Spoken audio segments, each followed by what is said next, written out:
에스겔 20장 1절에서 9절의 말씀을 다 찾았으면 우리 한 목소리로 봉독합니다. 일곱째 해 다섯째 달 열째 날에 이스라엘 장로 여러 사람이 여호와께 물으려고 와서 내 앞에 앉으니 여호와의 말씀이 내게 임하여 이르시되 인자야 이스라엘 장로들에게 말하여 이르라. 주 여호와께서 이렇게 말씀하셨느니라. 너희가 내게 물으려고 왔느냐? 내가 나의 목숨을 걸고 맹세하거니와 너희가 내게 묻기를 내가 용납하지 아니하리라. 주와의 말씀이니라. 인자야 내가 그들을 심판하려느냐? 내가 그들을 심판하려느냐? 너는 그들에게 그들의 조상들의 가증한 일을 알게 하여 이르라. 주 여호와께서 이같이 말씀하셨느니라. 옛날에 내가 이스라엘을 택하고 야곱 집의 후예를 향하여 내 손을 들어 맹세하고 애굽 땅에서 그들에게 나타나 맹세하여 이르기를 나는 여호와 너희 하나님이라 하였노라. 그날에 내가 내 손을 들어 그들에게 맹세하기를 애굽 땅에서 인도하여 내어 그들을 위하여 찾아두었던 땅 곧 젖과 꿀이 흐르는 땅이요 모든 땅 중에 아름다운 곳에 이르게 하리라 하고 또 그들에게 이르기를 너희는 눈을 끄는 바 가증한 것을 각기 버리고 애굽의 우상들로 말미암아 스스로 더럽히지 말라. 나는 여호와 너희 하나님이라 하였으나 그들이 내게 반역하여 내 말을 즐겨 듣지 아니하고 그들의 눈을 끄는 바 가증한 것을 각기 버리지 아니하며 애굽의 우상들을 떠나지 아니하므로 내가 말하기를 내가 애굽 땅에서 그들에게 나의 분노를 쏟으며 그들에게 진노를 이루리라 하였노라. 그러나 내가 그들이 거주하는 이방인의 눈앞에서 그들에게 나타나 그들을 애굽 땅에서 인도하여 내었나니 이는 내 이름을 위함이라. 내 이름을 그 이방인의 눈앞에서 더럽히지 아니하려고 행하였음이라. 아멘. 저는 오늘 여러분과 함께 읽은 에스겔 20장 1절에서 9절의 말씀을 본문으로 해서 죄로 물든 삶을 인정하는 자세 이와 같은 제목으로 함께 은혜의 말씀을 나누겠습니다. 많은 사람들이 행하기 어려운 것 중에 하나가 바로 자신의 부족함을 알고 또 받아들이며 자신이 저지른 죄악에 대해 인정하고 또 하나님과 사람들 앞에서 회개하는 것입니다. 그런데 어느 순간부터 우리 사회에서 잘못을 인정하고 용서를 구하며 또 새로운 삶을 살아가려는 모습이 많이 사라진 것 같습니다. 왜 그럴까요? 다양한 이유가 있겠지만 죄를 인정하고 용서를 구하는 사람들을 어리석고 또 우습게 보는 사회적 정서가 잘못된 정서가 깔려 있는 것이 아닌가 개인적으로 그렇게 생각이 듭니다. 그런데 사람은 속일 수 있겠지만 하나님은 속일 수가 없죠. 그럼에도 이를 애써 무시하는 일부 사람들이 범죄하고 죄값을 치르면서도 표정 하나 변하지 않고 뻔뻔하게 사는 건지도 모르겠습니다. 지난 15일 광복절 특별 사면이 있었습니다. 뉴스를 검색해 보니까 무려 83명이 아니라 83만 명, 83만 6,687명이 특별 사면을 받았는데 사면 유형은 일반 형사범 1,920명, 정치인 및 주요 공직자 27명, 경제인 16명, 노조원, 노점상, 농민 184명 등이라고 합니다. 매우 많은 숫자가 사면을 받았고 이것은 대통령의 고유 권한이죠. 그런데 참으로 이해가 되지 않는 모습을 저는 봤습니다. 어떤 정치인은 마치 구치소에서 나오면서 세상을 다 얻은 표정을 하고 자신의 사면이 마치 국가를 위해서 목숨을 걸고 일을 하다가 또는 독립운동을 하다가 탄압받는 독립운동가나 또는 국가대표 운동선수들처럼 국위 선양을 하고 나온 사람인 것처럼 언론에 비춰지더라는 것입니다. 그 사람은 오직 자기 자녀의 입시 비리 문제로 인해서 수사를 받았습니다. 그리고 법의 심판을 받은 이른바 자범에 불과합니다. 그의 아내도 마찬가지죠. 대학교 교수 신분으로 대학교 학교 총장의 표창장을 위조해서 그 결과로 자녀가 혜택을 받도록 한 혐의입니다. 결국 실형을 각각 받았습니다. 그런데 이런 사람들을 형기를 절반도 채우지 않은 상태에서 사면을 해줬다면 어찌 보면 이러한 모습을 보고 많은 사람들이 적당히 저질러도 저렇게 사면 받으니까 이제 입시비리 저질러도 괜찮은 것인가 하고 오해와 착각을 줄 수도 있는 것이죠. 일반 사람들이라면 어떻겠습니까? 그리고 또 충격적인 것은 다른 때도 아니라 광복절 기념일에 일본 위안부 피해 어르신들의 후원금을 횡령해서 실형을 받은 정치인도 사면을 해줬습니다. 그 사면을 빗대어서 이런 기사가 있더라고요. 어린이날에 조두순을 사면한 꼴이다라고 말입니다. 더군다나 그 정치인은 법원에 후원금 반환 권고에도 돌려줄 의사가 전혀 없다며 이의를 신청했다고 합니다. 이런 모습을 보면 그런 사람들의 낯이 얼마나 두꺼운지 우리 같은 서민들은 상상조차 할 수 없을 것입니다. 우리나라에서 가장 민감하며 국민들이 쉽게 용서하지 않고 또 정서를 크게 해치는 범죄가 세 가지 있습니다. 첫째는 자녀 교육 문제이고, 둘째는 병역 문제, 그리고 세 번째는 바로 부동산 문제입니다. 이 세 가지는 대한민국의 지리적 특성과 정치적 상황, 그리고 우리나라 국민 특유의 정서에서 보면 도저히 용납할 수 없는 중대한 범죄로 봅니다.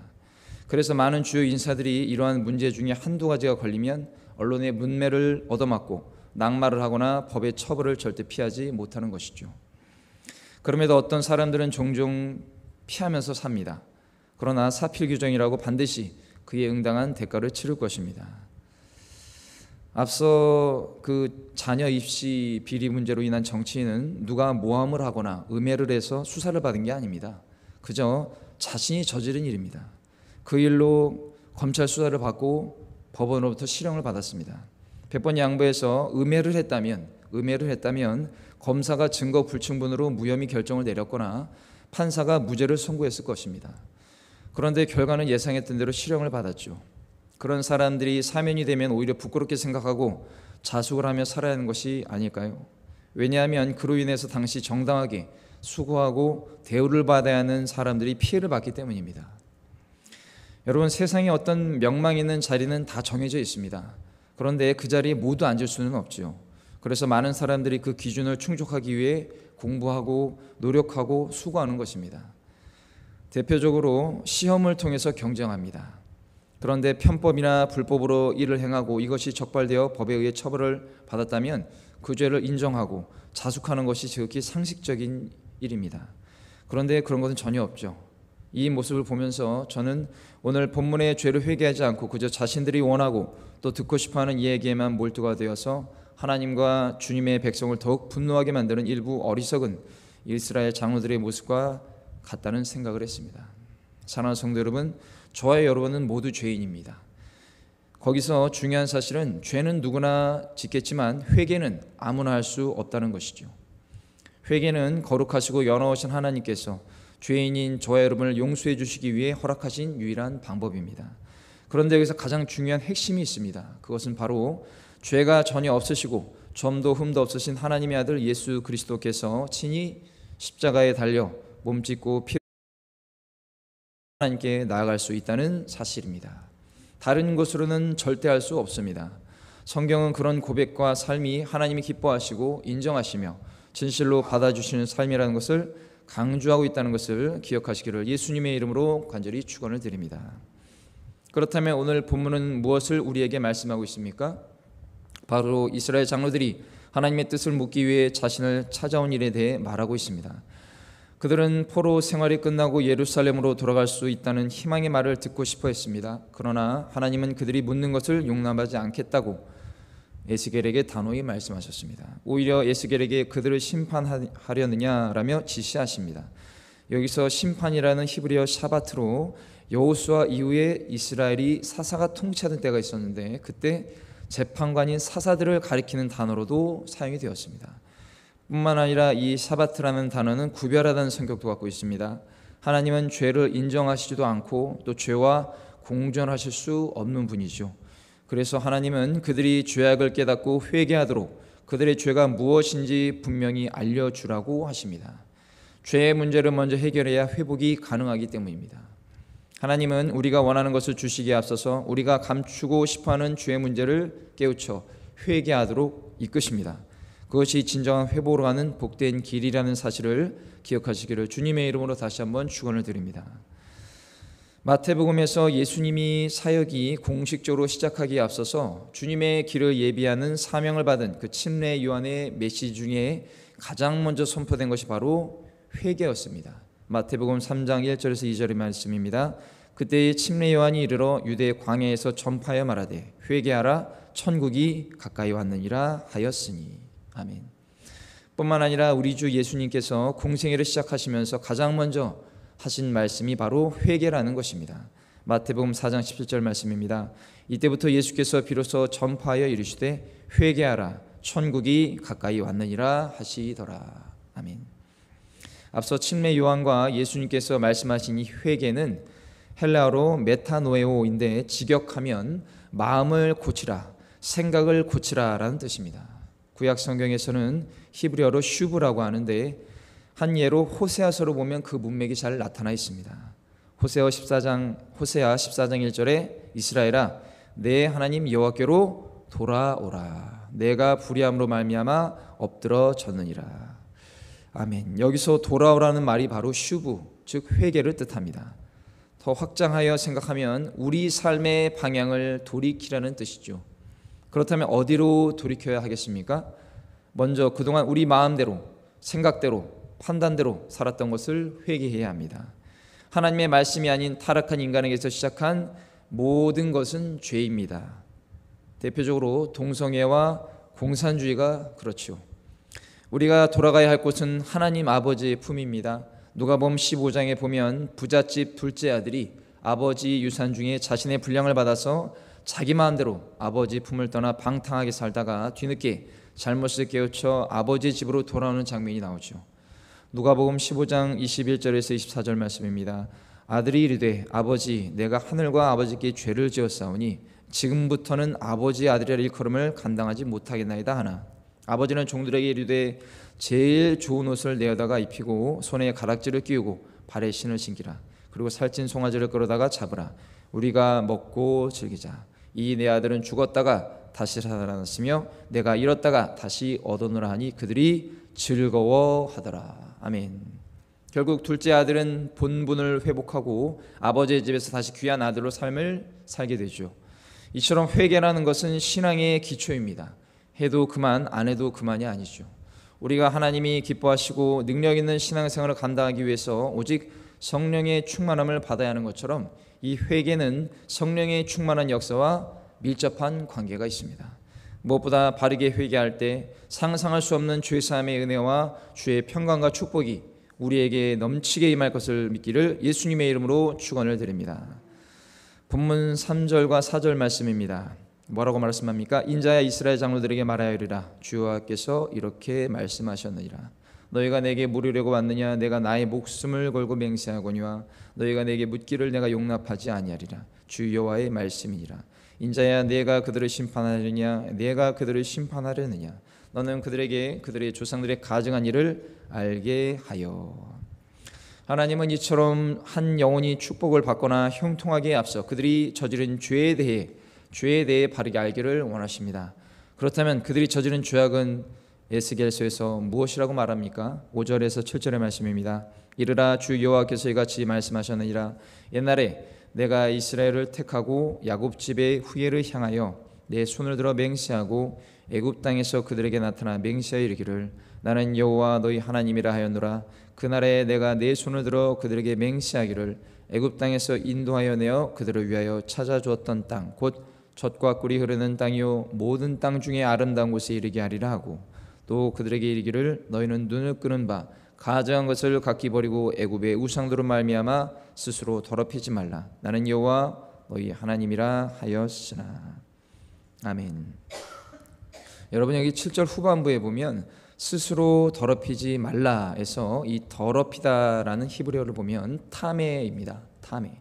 이 뜻은 불결한, 더러운이라는 뜻으로 종교적 의미에서 더러움을 나타냅니다. 여러분 신약 성경에서 디메오의 아들 맹인거지가 한 명 등장하죠. 여기서 헬라어로 디메오가 히브리어 타메에서 유래했습니다. 직역하면 종교적 의미에서 더러운 아들 이렇게 불려진다고 볼 수 있죠.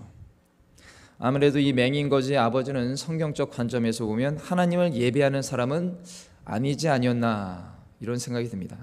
사랑하는 성도 여러분, 하나님은 자신의 백성에게 예나 지금이나 앞으로도 영원히 원하시는 것이 하나 있습니다. 그것은 오직 하나님 아버지만을 사랑하고 하나님 아버지만을 섬기며 하나님 아버지만을 예배하는 것입니다. 이것이 신앙의 가장 기초이며 지난날 죄인이 드리는 회개의 근본적인 모습입니다. 하나님은 하나님을 사랑하고 아버지가 우리에게 베푸신 그 극진하신 십자가의 위대하신 사랑을 깨닫게 되면 우리는 그 놀라운 사랑과 섭리 앞에 내가 저지른 죄악을 그대로 갖고 주님과 교제할 수 없습니다. 그러면 그 죄악은 무엇입니까? 오늘 본문의 대표적인 것은 하나님 외에 다른 것을 섬기는 것, 즉 우상 숭배라고 합니다. 에스겔 시대의 대표적인 우상 숭배에 대해서는 앞서 에스겔 8장에 자세히 나오는데 다시 한번 읽어드립니다. 에스겔 8장 9절에서 10절 말씀에 또 내게 이르시되 들어가서 그들이 거기에서 행하는 가증하고 악한 일을 보라 하시기로 내가 들어가 보니 각양 곤충과 가증한 짐승과 이스라엘 족속의 모든 우상을 그 사방벽에 그렸고, 당시 그들은 과거 애굽에서 봤던 더러운 습관을 버리지 못했던 것입니다. 또 여호수아 시대에 가나안 땅에서 행했던 우상 숭배도 여전했던 것이죠. 이런 것을 보면 연약한 우리는 언제나 마음 중심의 자리에 하나님을 대신하여 다른 것을 두는 큰 잘못을 저질렀고, 이것은 오늘날에도 여전한 모습입니다. 다만 과거에는 보이는 형상들이 주류를 이뤘다면 오늘날 우리가 사는 세상에는 보이는 형상보다 보이지 않는 수많은 형상을 우상으로 두고 있는데, 이것은 말세의 대표적인 현상인 것이죠. 디모데후서 3장 2절에서 4절 말씀입니다. 사람들이 자기를 사랑하며 돈을 사랑하며 자랑하며 교만하며 비방하며 부모를 거역하며 감사하지 아니하며 거룩하지 아니하며 무정하며 원통함을 풀지 아니하며 모함하며 절제하지 못하며 사나우며 선한 것을 좋아하지 아니하며 배신하며 조급하며 자만하며 쾌락을 사랑하기를 하나님 사랑하는 것보다 더하며. 이런 모습은 사도 바울의 시대에만 있지 않죠. 오늘도 그렇고, 오늘날은 더 다양해졌고 많아졌습니다. 핵심은 무엇입니까? 바로 자기 자신에게 있다는 것입니다. 내가 보기에 좋은 것, 내가 느끼기에 합당한 것, 내가 생각하기에 세상에서 나를 만족시켜 줄 만한 것을 뜻합니다. 바울이 디모데에게 말한 위의 것들은 모두 자기 주관적인 것들이죠. 그런데 더욱 충격적인 것은 저렇게 하나님보다 반대되는 것들을 사랑하고 추구하는 사람들이 순수하게 불신자들이 아니라 경건의 모양을 잇는 자들, 즉 하나님을 믿는다고 하는 사람들의 모습이라는 겁니다.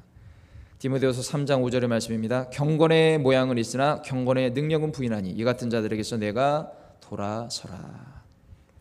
불신자들에게 경건의 모양이 있겠습니까? 아니죠.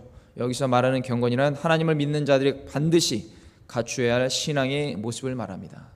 오늘 에스겔에게 말씀하신 하나님께서도 이방인들의 죄악에 대해 말씀하신 것이 아닙니다. 바로 하나님이 선택하신 이스라엘 백성들의 죄악에 대해 말씀하셨습니다.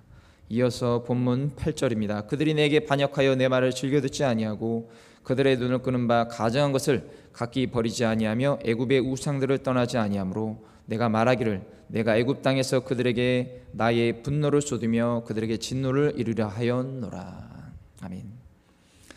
여러분, 이 8절에 내 말을 즐겨 듣지 아니하고, 즉 하나님의 말씀을 즐겨 듣지 아니한 것을 말합니다. 결국 그들의 눈을 끄는 것은 무엇입니까? 하나님을 반대하는 세상의 모든 것들이죠. 육신의 정욕, 안목의 정욕, 이생의 자랑을 말합니다. 이것은 구약시대나 신약시대나 오늘의 시대에도 동일하게 적용되고 관통하는 말씀입니다. 하나님은 진노를 쏟으려 하셨지만 주님의 이름과 영광을 위해 언약을 맺은 백성들을 애굽에서 인도하시고 광야에서 이끄시며 약속의 가나안 땅으로 그들을 인도해 주셨습니다. 이어서 9절의 말씀입니다. 그러나 내가 그들이 거주하는 이방인의 눈앞에서 그들에게 나타나 그들을 애굽 땅에서 인도하여 내었나니 이는 내 이름을 위함이라. 내 이름을 그 이방인의 눈앞에서 더럽히지 아니하려고 행하였음이라. 아멘. 이를 통해 온 세상은 하나님이 어떤 분이신지 분명히 보았고, 또 약속을 지키시는 신실하신 하나님은 백성들의 반역에도 참으시며 그들에게 무한한 은혜를 베푸신 것입니다. 그러므로 저와 여러분도 기도와 말씀을 통해 성령의 감동에 영적인 귀를 기울여서 내가 하나님과 더 가까워진 것을 방해하는 우상이 무엇인지 확실히 깨달아야 하는 것입니다. 이러한 과정은 결코 쉽지 않겠지만 그 수고의 과정을 통과하면 반드시 하나님께서 우리에게 상상할 수 없는 놀라운 은혜를 베풀어 주실 것입니다. 저와 여러분에게 이러한 응답과 은혜가 이 시간 충만하게 임하기를 예수님의 이름으로 간절히 축원을 드립니다. 과거에 제가 부사관학교에서 후보생으로 교육을 받을 때 있었던 한 가지 에피소드를 말씀드리면서 말씀을 맺고자 합니다. 저는 원래 담배를 피우지 않아서인지 학창 시절부터 군것질하는 것을 참 좋아했습니다. 삼시세끼만으로 부족하던 그때 군사학교에서 일주일에 한 번은 후보생들에게 이 PX를 이용을 시켜줬는데 개인당 한 30분이 전부였습니다. 당시 저는 이 딸기잼 비스켓이 너무나 먹고 싶어서 이렇게 생각을 하고 있었는데 한 동기가 와서 저한테 이렇게 속삭이더라고요. 의무대로 갔다 오면서 몰래 살짝 빠져가지고 먹고 가자.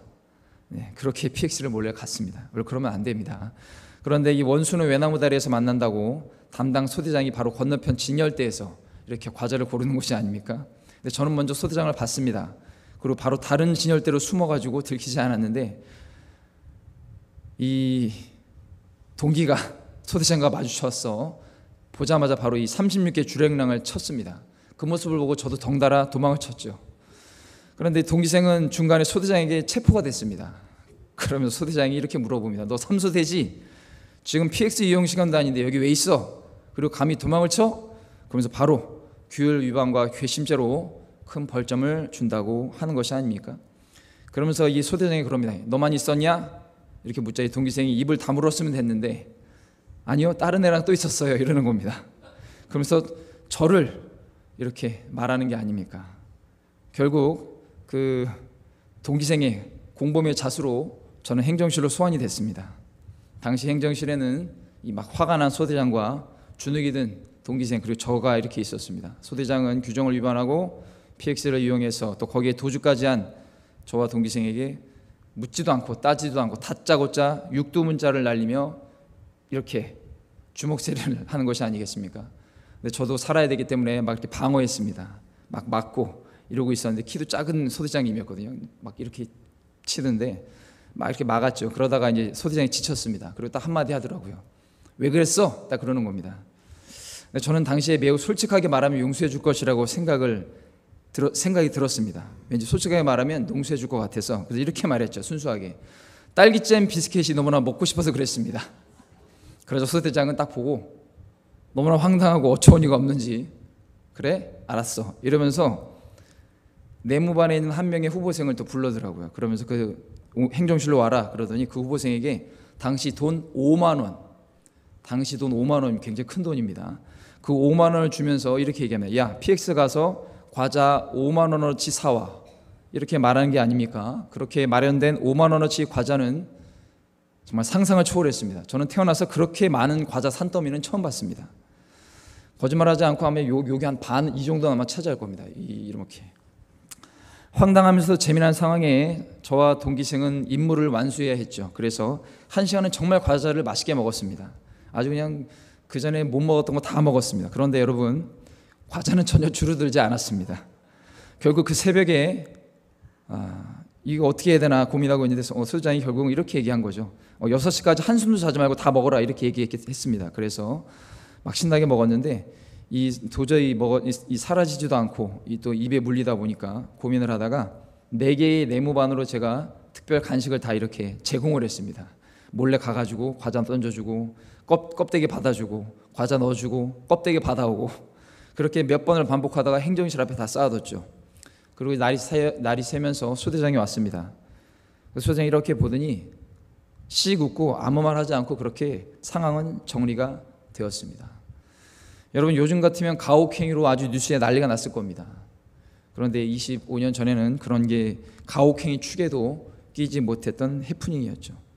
많은 시간이 지났지만 저는 아직도 그 기억이 납니다.